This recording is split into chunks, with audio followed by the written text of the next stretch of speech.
I'm Layla. I'm Trevor. And we sold everything and moved into a 34-foot RV and drove to another country.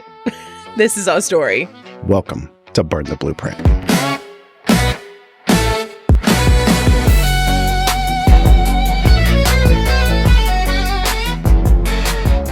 Yeah, let's get into it. So today we're talking about why we actually burnt the blueprint. So not the highlight reel, but the moment we realized the old plan that we had for our lives wasn't going to work for us anymore. And honestly, it wasn't one huge flagship decision. It was more of a lot of small decisions and moments that stacked up and we couldn't ignore them anymore. Yeah. So if you're in that, like, something's off, but I can't put my finger on it phase of your life, then this one's for you.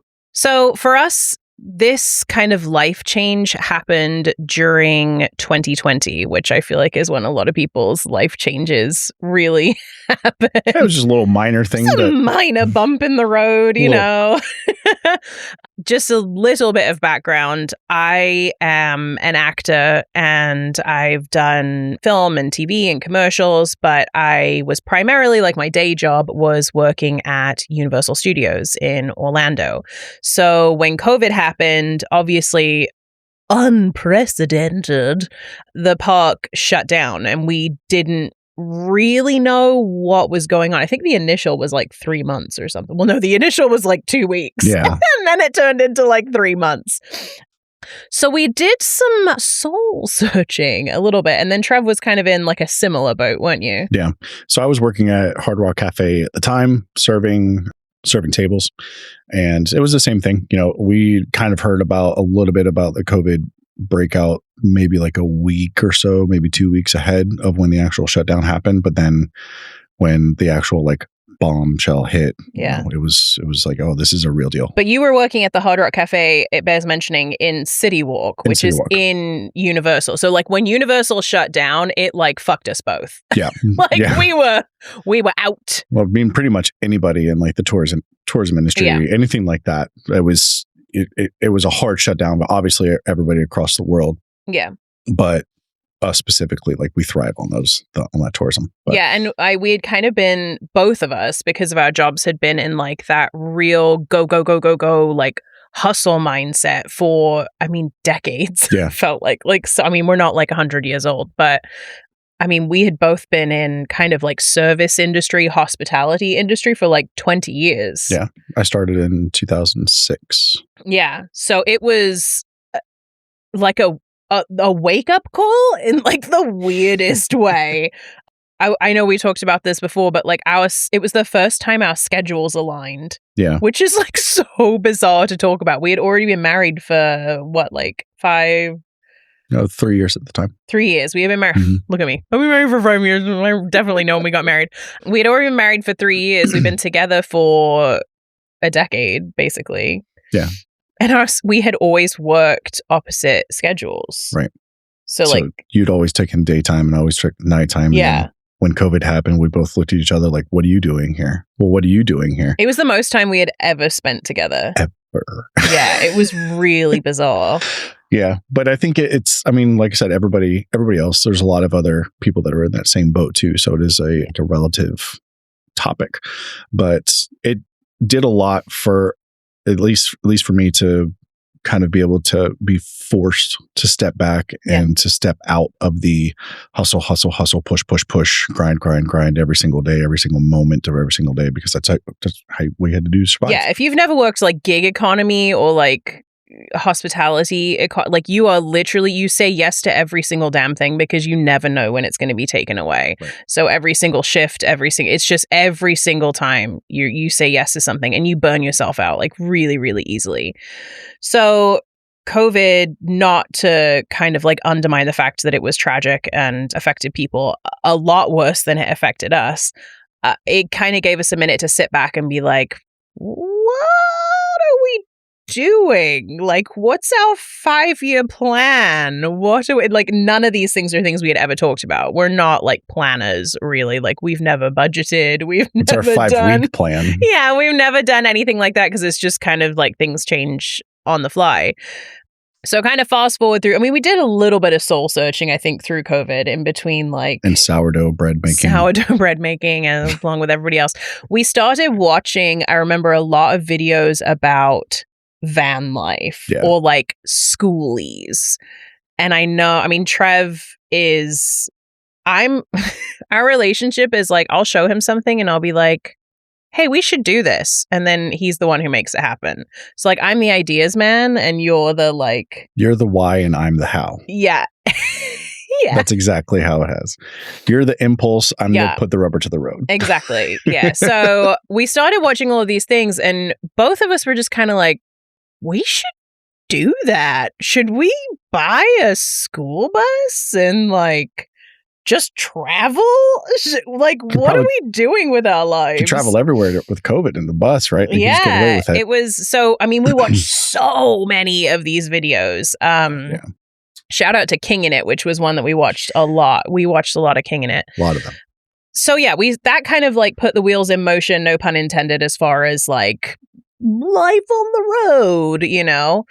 And that was where that kind of got into our brains. Well, I think it was more of like the spark of freedom, like the potential of freedom, where we were everybody, and like I said, it's not just us in this boat, but everybody came to a crossroads moment, especially I think in the hospitality industry, like, okay, now we get a second to pause. Mm-hmm. Where do you really want to go? Like, what do you really want to do? And you almost were forced to become way more intentional. Yeah. Because there was no just pick up a shift option. There was no just jump to another restaurant, just jump to another gig, jump to another this, that. It was not available at that time. Like my show that I did, I used to work at Fear Factor Live, best job I've ever had in my life. They closed that show. It never came back from COVID.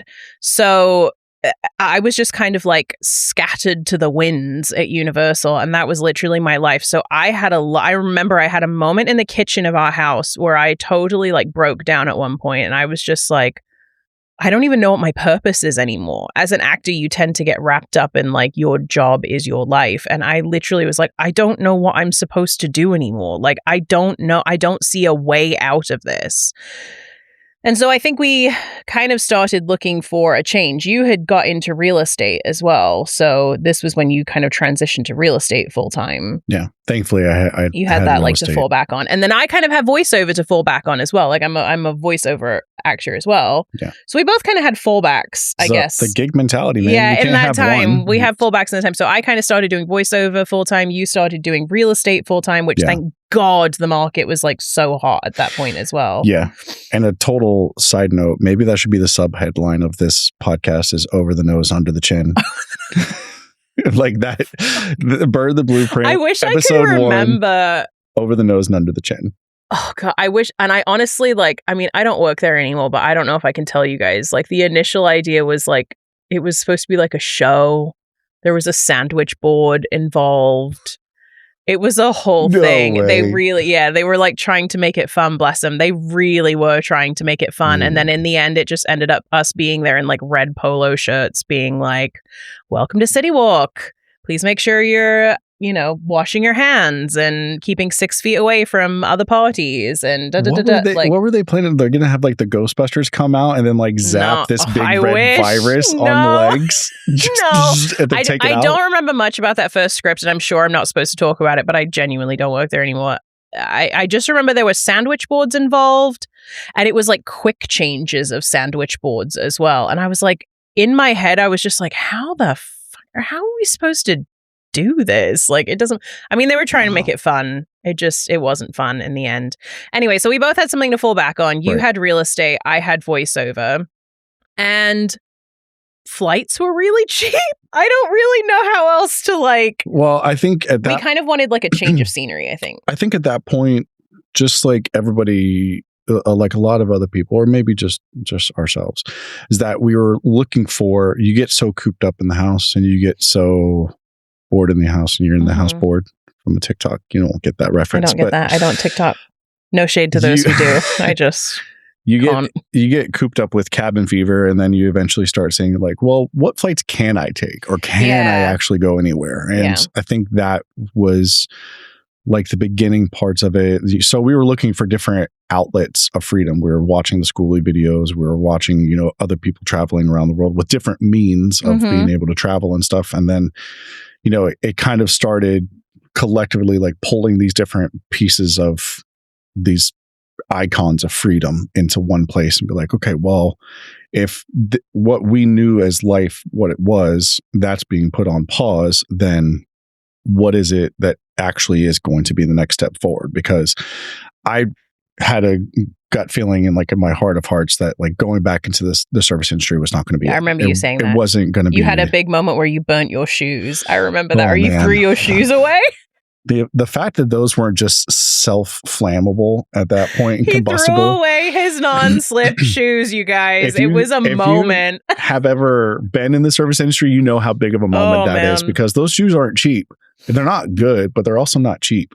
Yeah. So shout out to Dr. Scholes for triple stacking. You just had like that day where you were like, that was the day I think you decided you Maybe weren't that was going the back. moment. Maybe that was the moment. Maybe that was the moment. Maybe that was the moment for you. I'll have to look back and see when it was. Yeah. But I know it was in the summer of 2020. So yeah, we're kind of like past the initial like, holy shit, what is this, into the summer now, where we're all just kind of like, what are we supposed to do now? So yeah, we were looking at flights.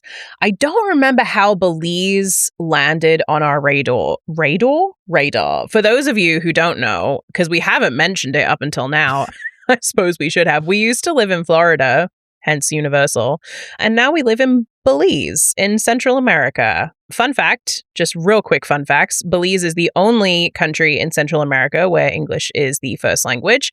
And it is also part of the Caribbean as well as being part of Central America. I don't really know how that works, but we are part of the Caribbean as well. In fact, dare I say, I feel like most of Belize identifies more with the Caribbean than Central America. Yeah. It's a very big melting pot of lots of different ethnicities that have all come together. So, but my dad had been like waffling on about Belize because he came here on a cruise in the 1900s. I'm not really sure when. Be gentle with me. I'm from the 1900s. In the 1900s, my dad came here on a cruise and he had not shut up about it. I mean, he didn't talk about it all the time, but it was always just kind of one of those things in the background that we were like, oh yeah, we're going to visit Belize one day because dad talks about it all the time and it sounds great. And for some reason, I think I started looking up and I was like, well, damn, that looks gorgeous. It's also like not really that far away and flights are pretty cheap. Well, I think that was the part of it. Is like your dad had talked about it loads of times before. Came up with a whole like PowerPoint presentation of like what it would be like to invest and live here and so on and so forth. He had that spiral bound like. Oh my God, the spiral bound thing. That was my dad's like MO back in the day. I mean, my book reports were on point back in the day. But like so he had like one of those spiral binder things and he had put a bunch of information about Belize in this spiral binder. Yeah. But I think, going back into the freedom part of it, like where maybe it just came about where that somehow came back up in conversation. Like, hey, maybe this is an option. Maybe this is something. Maybe there's something here. We weren't like fixed on it though. It was just kind of, like you said, an option. We were like, well, maybe we'll like go and check it out. I think at first it was more of a vacation getaway with like at the very, very, very, very back of our mind, like maybe this is the exit plan. Yeah. We don't really know yet, but maybe. But let's go and check it out and see. Yeah. Because if it's not, then we just chalk it up to a vacation and, we go explore different places. Yeah. But we did end up trying to book a trip at the end of December in 2020, but they were back and forth with opening borders. They had basically had the border shut down in December of 2020. Yeah. And the reason we did it in December, just really quick, the reason we did it in December was because we were very stupid and we went to an outdoor gathering. We'll use heavy quotations Halloween that year. And everybody got COVID. Why? Because we were stupid. That's why. Because we were stupid. The good old super spreaders. Yeah. It was quite the scandal at Universal. I'm not going to call out the person who threw the party, but you know who you are if you're listening to this. It was quite the scandal backstage. It was a lot of Universal people. So yeah, we got COVID, and this was back in the day when we all blissfully thought you could only get COVID once. Like it was like the chicken pox. Like, yeah, you get it once, you're good. Like, you're fine. You can travel. You can do whatever you want. And that played a big part into our decision to travel as well. Right. Because I remember just being like, we've already had it. Like, we're okay. We've already had it. We keep our masks on. Like, we're good. Like, we just had it. We just had it. We got our negative tests. We're like golden for the rest of our lives. Fresh antibodies. Yeah. Let's do it. That's what it was. Antibodies. We were like, we've got antibodies. We're good. Let's go. Little did we know. Yeah. So we booked it for the end of December. We ended up having to shift it to, and you'll know why we remember this date as soon as I say it. We ended up having to shift it to January 6th, 2021. I don't know if anything else that happened that day of worth noting. Yeah. No idea. Real surreal sitting at the Atlanta airport and watching the US Capitol be stormed on TV. Yeah. We felt pretty lucky. We were like, can we get on the plane now? Can we go? That was like the first iteration of my saying of looking back and feeling like we caught the last chopper out of Nam and then watching everything else go up in flames behind us. Yeah. That was the feeling of it. But so we booked the trip for January after the super spreader infection. But then I think it was the borders opening was more so what we were waiting on. And there was like an app that we had to do. Remember, like there was like a Belize health app that we had to fill out and everything. Yeah. But like all in all, we believe we were one of the first planes. I'm convinced we were like probably one of the first 3 or 4 flights coming back. Because we literally did like I think it was the day they opened. Mm-hmm. It was glorious. We were on Delta and they had the open middle seat policy. So we just got a whole row to ourselves, even though we only paid for 2 seats. So great. It was so nice. Bring those fares back. Also, like Delta is not something we normally fly because it's usually wildly expensive. Right. But like we were bowling. We were. It was great. But I mean, the experience itself, like we came in, it was not my first time leaving the US, but in a while. Haven't left the US. So coming through, filling in immigration, do all that stuff, getting our rental car or whatever. We ended up staying in, I won't make it too much about the trip, just kind of give you the bullet points of the trip. We did like a road trip. We basically rented a car and did a road trip. We agreed that's what we wanted to do because I think we did kind of have it in our heads that this was a possible next landing point for us. And we wanted to get like a good overview of the entire country instead of just like coming to a resort and hanging out at a resort in one place for like a few days. Yeah. Because there's a lot of people and some people just come here on the cruise or they'll fly here and they'll just stay in San Pedro or go to Key Calker and stuff like that. And that's all well and good. But there's so much more that the country has to offer on the mainland that you miss 85% of it. There's lots of great stuff that's in San Pedro, and this is no shade to San Pedro whatsoever.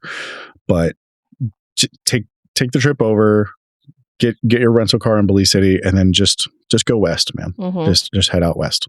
There's so much stuff that we can get into. We will get into, but in future episodes. So stay tuned. So, like you said, like the initial vacation here was like the discovery. Mm-hmm. It was like our discovery vacation to be able to see, placement wise, flow of life wise, and just if it will actually work, if it was an opportunity, it was an option. So like just do you remember your initial reaction driving from the airport so we went to a bunch of different places, but do you remember your initial reaction driving from the airport to Orange Walk, which was our first kind of stop on the trip? I am not in the United States anymore. That was my first thought. Yeah. Because the roads were pretty rough. We were following behind some sort of like marathon bicyclist. I'm not sure if you remember that, but I have like a random video. I'll see if I can like pop it up here for a memory. But we were following behind some sort of like, he was training for a marathon, I think. But bicycling is like a really big thing here though, which we would later learn. Yeah. But the initial trip to Orange Walk, I don't remember a ton about like the drive up to there. Oh, but I do. I do remember, well, I remember there being like, kind of rural downtown city streets, whatever, where it looked a little bit more shady than the US, where you're like, but then I had to keep it. We're also not like city folk, so please keep that in mind. Like neither one of us is from like a city, so anything that's like a city is like, oh, okay. Well, I wanted to still keep it in the guise and the perspective of, this is not the United States, so not everything is going to be polished. And that's okay. It doesn't mean that it's unsafe. It doesn't mean that there are bad things to happen. And, I just didn't know what I didn't know. So you're coming from a place of privilege, which is exactly the uncomfortable thing to say. Right. That's exactly We're coming from a place of privilege. So when you come somewhere where, there aren't subdivisions and there aren't fully finished houses and things are done in a different way than we are used to, it's our privilege showing, which it really did for me too. I mean, when we left, I was so excited. I was like buzzing when we left the airport, I remember. But then I remember we were on the roads and I was like, holy shit, these are the worst roads I've ever experienced in my life. There was a lot of potholes. It was a lot of potholes. Little did we know those were not the worst roads. Yeah. Foreshadowing. When we came here, I believe, because the coastal road wasn't built, there were 3 highways that connected through Belize, and that was kind of how you got around, was like on these 3 highways, which are still 2-lane roads. So that was something that was like, what? No traffic lights, no like street lights. Orange Walk had one. Orange Walk had one. Yeah, I mean there are a few. There's a few traffic lights. There's a few street lights here and there. But yeah, just driving past kind of the more, I mean, I don't even know how to put it in like a PC or acceptable way, but like the more unfinished houses, the more dilapidated houses, like things that we would look at in the States and be like, "Oy." It's just our privilege showing. Yeah. And so I don't think it dampened my excitement though. I was thrilled to be here. I was like, almost when we first touched down, I was just kind of like, is this home? Is this a thing? It felt like a new adventure. And I think that's what it was, is that it's a place that neither one of us had been before outside of the US, because the only other international trip we had prior to that was England. Well, I've been on a few more international trips, but not together. Together for the both of us. So this was a new experience, brand new to we've been like to the Bahamas, but like not. Yeah, besides that. Now we're at the other B. Now we just have to hit Brazil. Belize, Bolivia. Belarus. But so we did Orange Walk. I will tell you, the one thing that I do remember was the road getting to El Gran Mestizo. Shout out to them. You guys were incredible for our stay. Mm-hmm. I do remember the road being fairly muddy. And I was like, I don't know about that. But now that we know, I mean, January we were here, you're literally still in wet season. Yeah. Really. Yeah. So you're still in like rainy season. So it makes sense that it was muddy. Yeah, it wasn't that bad. And it was right by the river as well, wasn't it? Yeah, we're right next to the river. But so to kind of put not a cap on it, but we did Orange Walk for our first day, stayed at El Gran Mestizo, then went down to Spanish Lookout, which is more of a farming type of community where the Mennonites live. Well, a lot of the Mennonite communities lives there. Mm-hmm. Then went to Monkey Falls, which is in Cristo Rey, which is further out west. From there, we went to Hopkins, which is way back over on the east side at the beach. Went from Hopkins to Placencia, which is further south of Hopkins. And then from Placencia, we shot back up to Belize City, took a water ferry over to San Pedro, and then stayed in San Pedro, I think, for like that 3 or 4 days. And then we flew back out. Yeah. So all in all, it was a 10-day trip altogether. Yeah. But there's so much that we got to experience within those 10 days that you just can't get that kind of experience, dare I say, like inside the States. Like, you're not going to get that many different absolutely not cultural experiences within one state itself. Yeah, like the first time that we went to a Maya ruin and our guide like called the monkeys over to us, I think I about shit myself. I was like, what is happening? And also just like being amongst the Maya ruins as well and knowing how long they had been there and like the kind of history that you feel. And we did have a unique experience, which I am so grateful for. We did have the unique experience of like, because of COVID, there was no one else here. So a lot of the tours that we went on, it was like just us. A lot of the places that we went, it was just us. And that's like a very unique experience that will hopefully never be able to be had again. Yeah. I remember our boat tour or tour guide. He was like, "Do you have anybody else that can come with?" Yeah, he really wanted, and man. we were like, "No, sorry, it's just us." And he was like, "Oh, it's all right. Well, I know, I'll take you." But it's normally like a full boat that they take out there, and it just happened to be like just us. Like we did the ATM cave tour. If you know anything about Belize, we did the ATM cave tour, and it was like just us and like one other wonderful lady from Ohio, Julie, shout out Julie. Julie, if you're watching this, we made it. Yeah, we still, no, she knows. I keep in touch with her. But it was just the three of us. So we did have like a really unique experience. We also kept journals while we were here. Yeah. And I don't know when we kind of compared. No, it was like every night we would kind of write in our little journals. I don't even think we have them anymore, which makes me really sad. I probably have them stashed away Maybe, somewhere. Yeah. I think we compared them in probably Hopkins, Placencia. I think so, yeah. But both of us kind of had the same vibe of our journals where we were like, this feels like home. It feels really familiar. Comfortable. Yeah, and the people are so warm and welcoming. The people of Belize, I cannot state enough. They love their country so much. Like Belizeans will pull up for Belize. But they love their country in a way that is different than other countries. Other countries love their country. They love their country in a like, please let me show you everything. Let me feed you. Let me tell you where to go. Let me give you some advice. In that kind of way. Like Belizeans make this country, man. Like it's Absolutely. just, and we were so shocked. Every single person that we met, and we did a lot of like word of mouth traveling as well. Someone would be like, oh, go to this place and tell them that I sent you, and then go to this place. And then, oh, you're going here, go to this place. Belize is the smallest town. So there's like 400,000 people here, which to put it in perspective, if you are familiar with Florida, is less than the population of Osceola County in Florida. Yeah.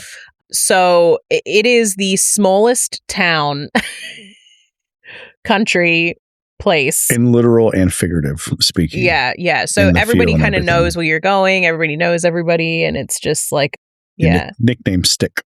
Yeah. Nickname stick. Yeah. So yeah, it was, we both just kind of had that feeling. And I know every time people go to places and they travel and they're like, well, what would it be like if we just stayed, Yeah. But we really started thinking about it, I think. So that was January of 2021, and we came back to Florida. And then after that, we added a few days onto our trip as well, if you remember. We added 3 days onto our trip that we weren't supposed to have. Yeah, we were only supposed to be here for a week, and we ended up adding 3 days because we loved it so much. And we wanted to go snorkeling. That's right. On the other fun fact about Belize, second largest barrier reef in the world. Second largest living barrier reef. Yes, next to the Great Barrier Reef in Australia. Yeah. So we wanted to snorkel on the reef, but I know we ended up extending our stay for like an extra 3 days. These were all things that I had never done before. I had never extended my stay before. And I had never like changed flights, but they were being so lenient about changing flights because of COVID. I feel like they were just like, yeah, come whenever, just show up. You can be here like 3 minutes before we take off. I know. I feel like I really took advantage of that. Please but yeah, we did end up adding days to it. But anyway, so we ended up coming back to Florida, and obviously like took everything, like our whole presentation of all the document stuff, and showed your parents like, hey, here's what we experienced. Here's what we did. This is long before Kaya came along.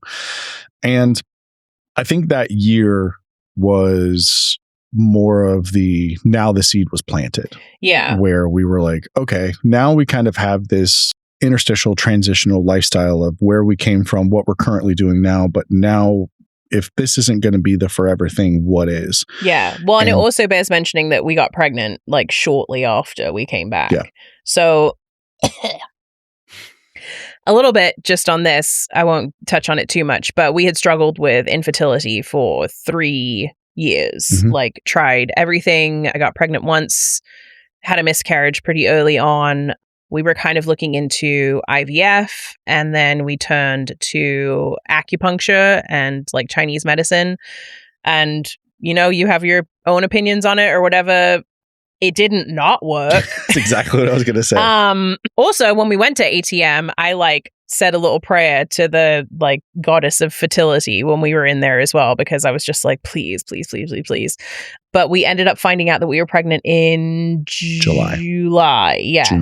June, July? Somewhere around there. Somewhere around that. Yeah, we found out that we were pregnant. I think it was July, actually. Mm-hmm. That's what we're talking about.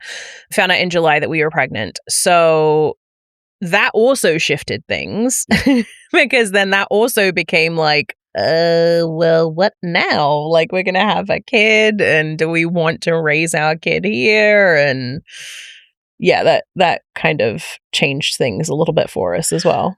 Well, I think we had the moment of, okay, so now we have this footing of the next step of an opportunity. Like, which direction are we going to go? Mm-hmm. Are we going to stay here and till maybe just do don't want to call it the rat race, but do the hustle in a different direction or a different facet to where, me going into real estate more full time was way more stressful.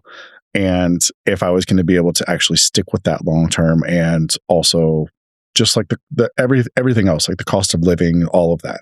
I also didn't want a full-time job anymore because, I mean, we had worked so hard to have a child. I didn't want to then like disappear into a 9-to-5 or like not a 9-to-5, which was what my job was. It was just kind of grabbing shifts whenever I could, and it being like really unpredictable. So I didn't want to do that. So we had kind of made peace with the fact that I was going to be doing like voiceover from then on. Like, I wasn't going to be going into work somewhere. Yeah. But I think that year was one of the greatest transformational years that we had, to be able to say, okay, well, Belize isn't going to be an overnight move for tomorrow. But you weren't convinced at all. No. You took a lot longer to come around. I was like, fuck yes, let's go. Let's pack up. Let's go yesterday. Like, what are we doing? We also forgot to mention that I think on that first trip, we went and saw Lorraine's property. Yeah. We found a piece of land that we really fell in love with. And we thought that was going to be the one.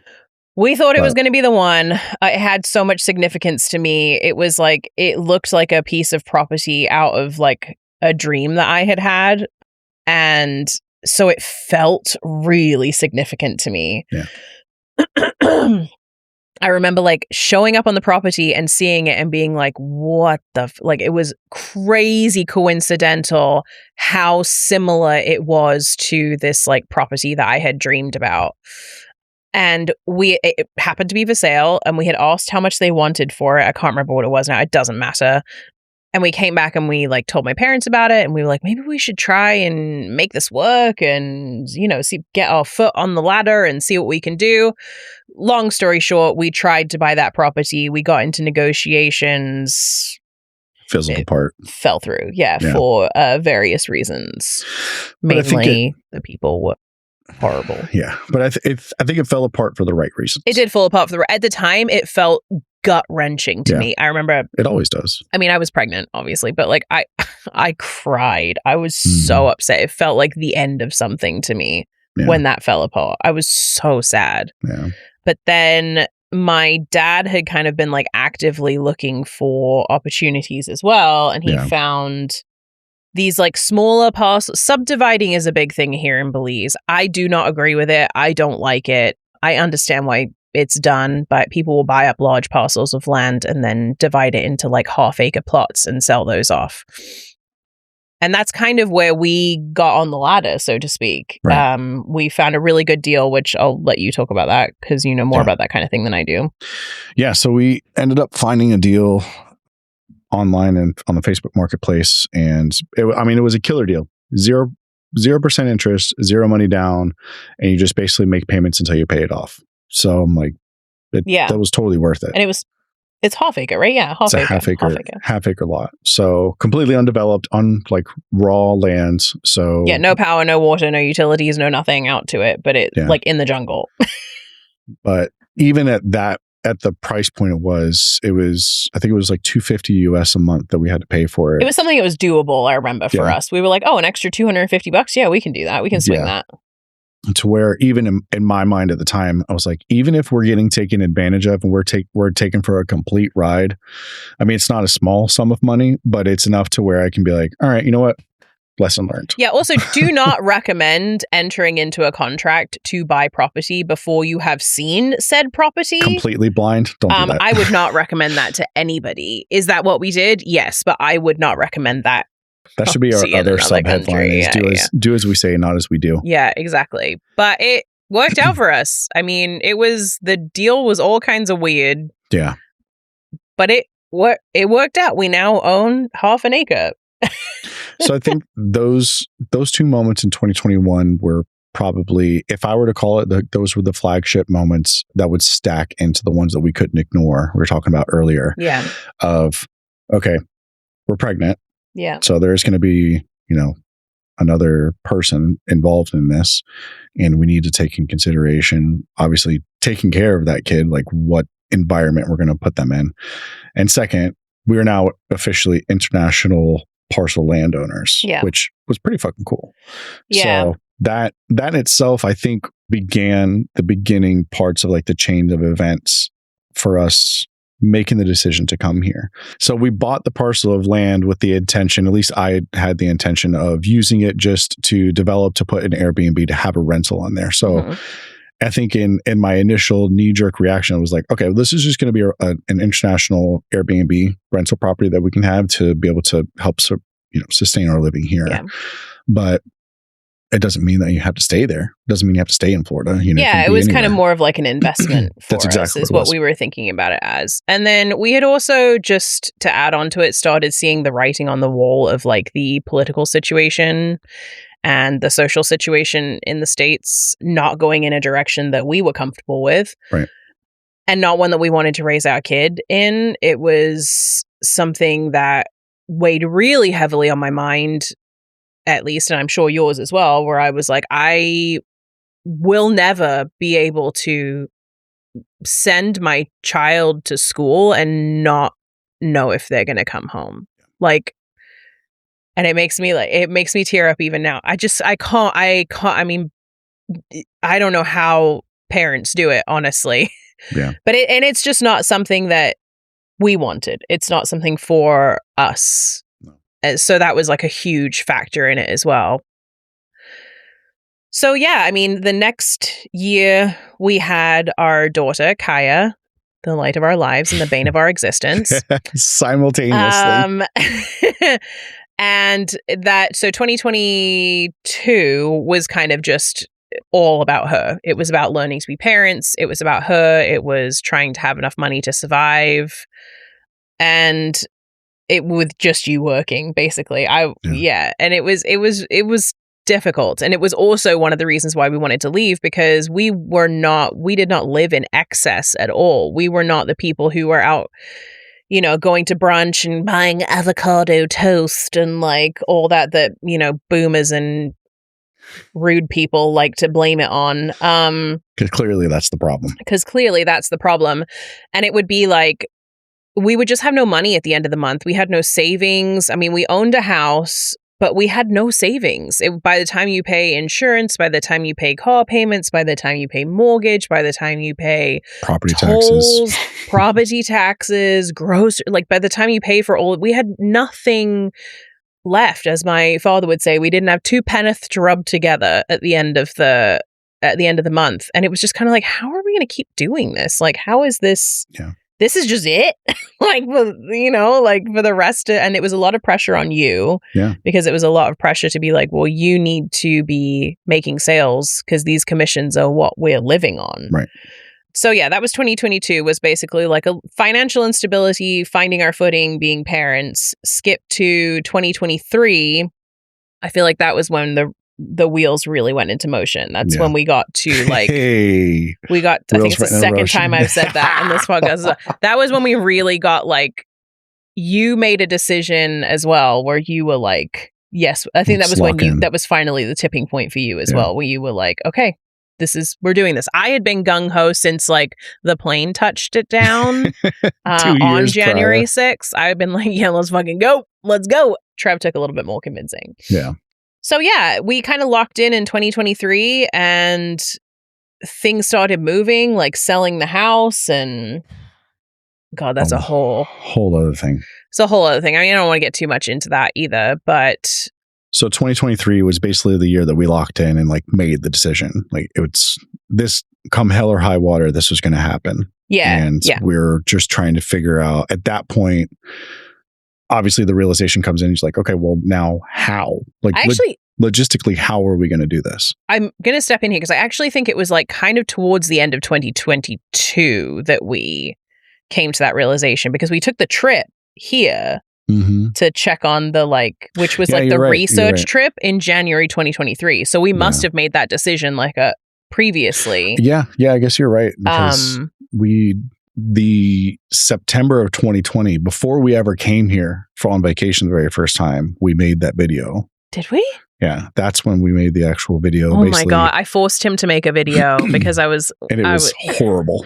I forced him to make a video, which we do have it's part of our announcement video as well. We kept this so under wraps, guys. We didn't tell anybody. My parents knew. I think we had kind of told our best friends a little bit about it. Yeah. But we weren't telling anybody what was going on. But yeah, you're right. In 2020, September 2020, we filmed a video where we're like, just in case this does end up happening, here's the plan. And I remember I was so thrilled to be making this video. And Trev was absolutely shit scared. Like he was so not about making this video, which at the time as well, he didn't have a lot of experience being in front of the camera as I do, and so it was just the most awkward video of him just staring daggers at me as I'm just bopping around. We're gonna move to another country. Yeah, and he was just blah, blah, blah. And my brain is just reeling and just about to explode with figuring out okay, how you pressed record and you just told me we were going to make a video. I didn't know it was about this. It was a video where it was just hey, just in case this does, and I think I literally said that, just in case this does end up happening, let's just have this documented. So that was in 2020 before we even took the trip. If that says anything to you about how impulsive and on board I was. So yeah, let's go back to, we're jumping all over the place here. So probably around the end of 2022 or after we had Kaya, we had kind of decided this is something that I think we can do and I think we want to do. So we booked a trip for January 2023. Kaya was 10 months old. And it was literally just a recon trip. It wasn't a vacation. Right. It wasn't for fun. I mean, although we did do some fun vacation things. Yeah. It was very much a recon trip. We stayed on a property of one of our friends who we met here, who would end up being the property that we stayed at when we first moved here as well. Audrey, she helped us so much. So yeah, we ended up staying in a cabana on her property, and we were looking at everything from gas prices to grocery prices to car prices to... We went to some home builders and we were looking at different prices of homes and the way that would work. And I think we had kind of shifted at that point to thinking we were going to put a house on the other property. Yeah. I think we had started thinking in that direction. I think we were heading that way, but we realized it was going to take a lot more development, and it was still kind of a back and forth, whether it would be our primary or investment property. Yeah. So I think I wanted to try to still steer us in the direction of keeping so many things that we weren't on the same page about, guys. Yeah, there was a lot of, but I mean, and that's really what it was. After we came back initially, jumping back to 2021, we started having those difficult at the dinner table hard conversations. Okay, well, let's lay it all out. What is it that you're looking for? What is it that I'm looking for? And is there a common denominator between the two? Yeah. It was very much for any Brooklyn Nine-Nine fans out there, it was very Jake and Amy having a structured debate. Is literally what it was. I would be there with my notes, and I would be this is why we need to do this, and this is why, and this is why, and this is why, and this is my counterpoint. And you were just but no.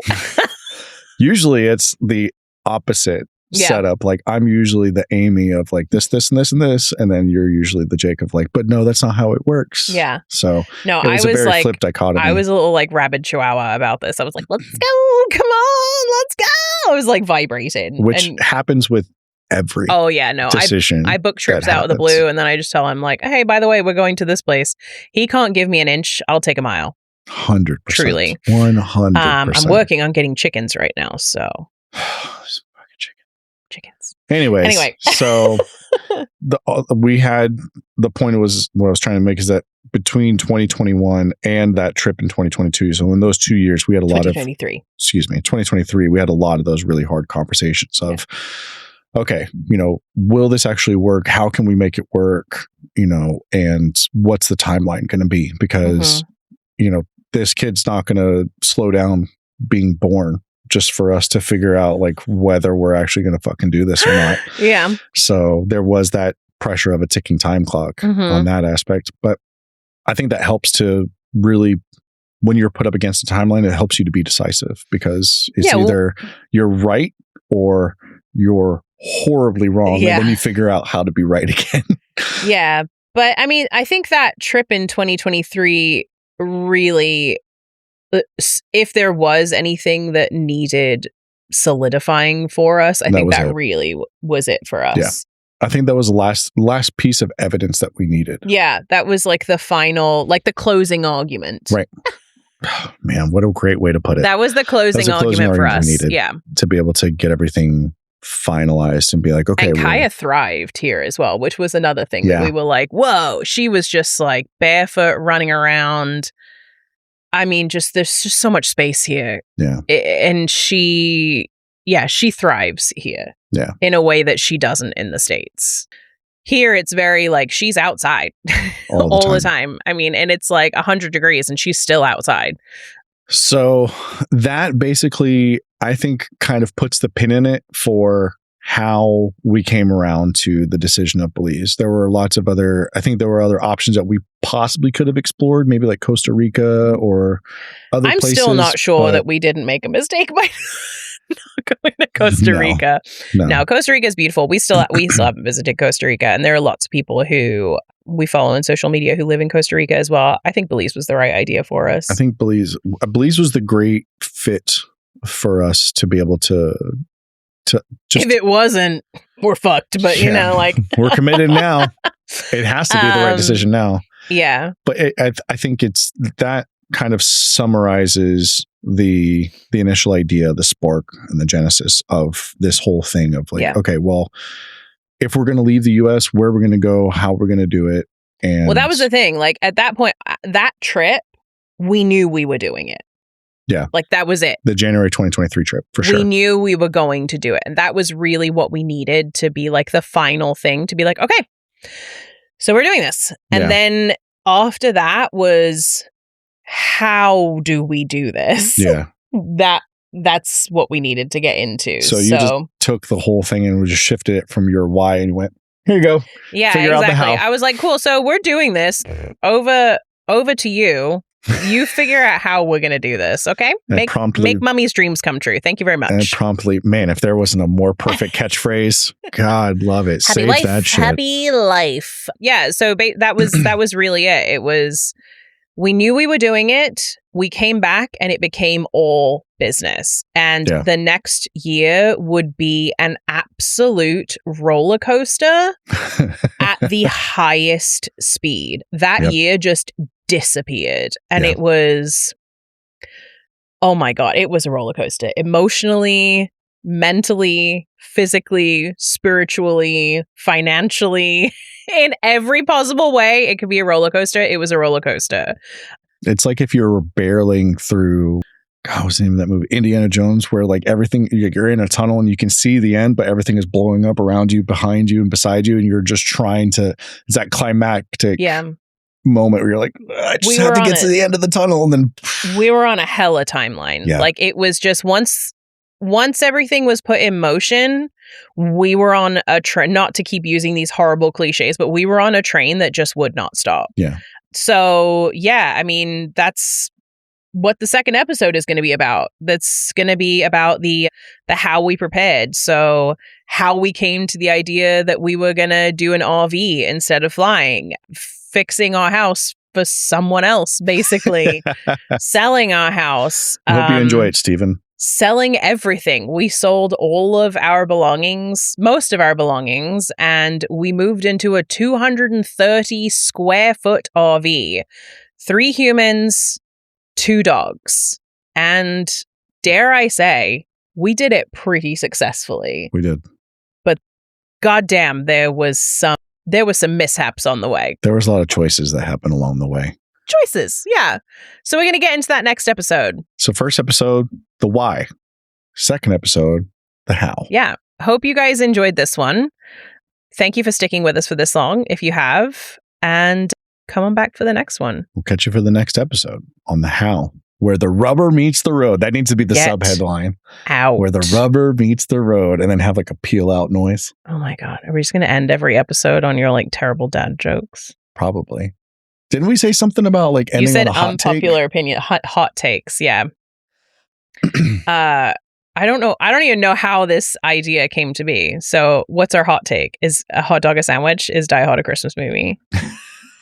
Are we tackling both of those? Because we don't have time for both of them. I don't know. So we thought about doing it. So we were trying to figure out a way to end each episode where it's not just like, bye. And both of us like being inflammatory. So we figured we would end in a structured debate. I'm going to bring the mic closer for this one so it makes it more of a point. Thank you. Just fucking with my levels here. Sorry. Thanks, man. So we talked about ending on like a hot take. So I think the hot take that we were talking about, because we are just past the holidays now, the hot take that we were talking about is Die Hard a Christmas movie? 100%. Absolutely, without a doubt. So I have been on the 100% train for a really long time. And then someone, and I cannot remember who, made the point that if you take out the fact that it's Christmas, does it change the movie? And like, it doesn't. So it's not a Christmas movie. I'm still hard because there's just no other reason that it hurts me to feel like this. Trust me, I've always thought it is a Christmas movie. But if you take out the fact that it's Christmas, it's still the same movie. It changes a few lines, sure, but it's still the movie can still happen on Arbor Day or Independence Day or... When was the last corporate meeting you had on Arbor Day? When was the last Easter, great Flag Day? No, you know what, guys? This year for Arbor Day, we're going to have a company party, and it's going to be I think that would be delightful. A picnic, perhaps. And maybe not a Nakatomi Plaza. The Germans will show up, and it'll be fantastic. And there's going to be anyway. Well, there is a sub argument about that, saying that Die Hard is a Harry Potter movie. No, we're not getting into that right now. I'll give you the quick. What? I'll give you the quick synopsis. This is a TikTok thing. It has to be. Die Hard can be a Harry Potter movie because it's Alan Rickman chasing someone around a tower. That's not a Harry. That does not a Harry Potter movie make. I'm sorry, man. Harry Potter is chased around a tower. You never even watched Harry Potter. I fell asleep in it, but it doesn't matter. He still chases Harry Potter around a tower, and he chases no magic. He chases Prudes. I dare to say, no children. Duct taping a gun to your back is not magic. Absolutely not. Walking on 3 miles of sharded glass. We're gonna watch Harry Potter. That's how we're ending this episode. Shut up. Burn the Blueprint, first episode down. Come and follow us for the second one. Our other main pages, Leaving La Vida Loca. We sold our house, packed it into an RV, drove 3,500 miles to live in Belize. And that's that. That most certainly is that. And with that, we out. That is